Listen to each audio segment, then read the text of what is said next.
உச்சநீதிமன்ற தலைமை நீதிபதி கவாய் அவர்களை நோக்கி காலனி வீச்சு, இந்த சம்பவம் நாடு முழுவதும் பேசப்படுகிறது.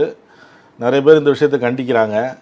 அந்த வீசிய வழக்கறிஞர் அவரும் 71 வயது நிரம்பியவர். ராஜேஷ் கிஷோர் என்ற அவர் சொல்கிறாரு, கடவுள் சொல்லி தான் நான் செஞ்சேன் அப்படிங்கிறாரு. இதுக்கெல்லாம் நான் மன்னிப்பு கேட்க மாட்டேன் அப்படிங்கிறாரு. இப்போ அவர் கைது செய்யப்பட்டு விடுவிச்சுட்டாங்க. இப்போ அவர் கவாய் தலித் அப்படின்னு சொல்லி இந்த விஷயத்தில் அவர் சொல்கிறாரு. அப்படிலாம் இல்லை, அவரும் சனாதன இந்து தான் அப்படிங்கிறாரு அவர். இன்னொரு விமர்சனம் வருது, இந்த ஓய்வசி போன்றவர்கள்லாம். அவங்க என்ன சொல்கிறாங்க, இதுவே ஒரு இஸ்லாமியர் செஞ்சால் சும்மா விட்டுருப்பாங்களா? கைது செய்து சிறையில் அடைப்பாங்க, வேறு விதமான விமர்சனம் வைக்கப்படும், குற்றச்சாட்டு பலமாக இருக்கும் அப்படின்னு அது போன்றவர்கள் சொல்கிறாங்க. இது எப்படி பார்க்குறீங்க?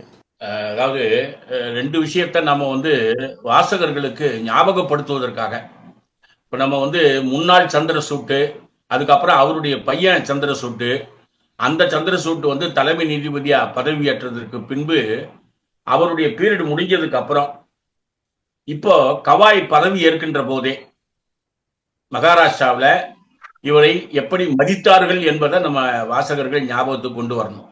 அதாவது தலைமை நீதிபதிக்கு மூன்றாவது நிலை அல்ல, சட்ட ரீதியான முதல் அங்கீகாரம். இந்த constitutionally first merit to be given அப்படின்றது தான் ஆங்கிலத்தினுடைய வார்த்தை. மகாராஷ்டிராவில் அவர் போய் விசிட் செய்யும் போது அந்த பகுதியினுடைய முதலமைச்சரோ அங்கிருந்து இருக்கக்கூடிய ஆட்களோ பார்க்காமல் இருந்ததை அப்பவே நம்முடைய நக்கீரன் வாசகர்களுக்கு நம்ம பேட்டியில சொல்லியிருந்தோம். இப்போ இந்த கிஷோரனுடைய செருப்பு வீச்சு சம்பவம், இதற்கு முன்பு இவருக்கு ஏன் இந்த கோபம் வந்தது, கவாய் மீது RSSக்கு அல்லது சங்கிகளுக்கு ஏன் இந்த கோபம்? இப்ப அவர் எப்படி கவாய் அவர் ஏதாவது தவறா சொல்லிட்டாரா அப்படின்னு நீங்க யோசிச்சு பார்த்தீங்கன்னா, ஒரு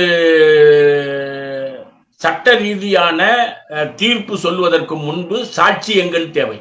இந்த நாட்டினுடைய எந்த சட்ட ரீதியான சப்ஜெக்டுக்கும் சாட்சியங்களின் அடிப்படையில் தீர்ப்பு சொல்லுவோம், கீழ்கோர்ட்ல இருந்து மேல்கோர்ட் வரைக்கும்.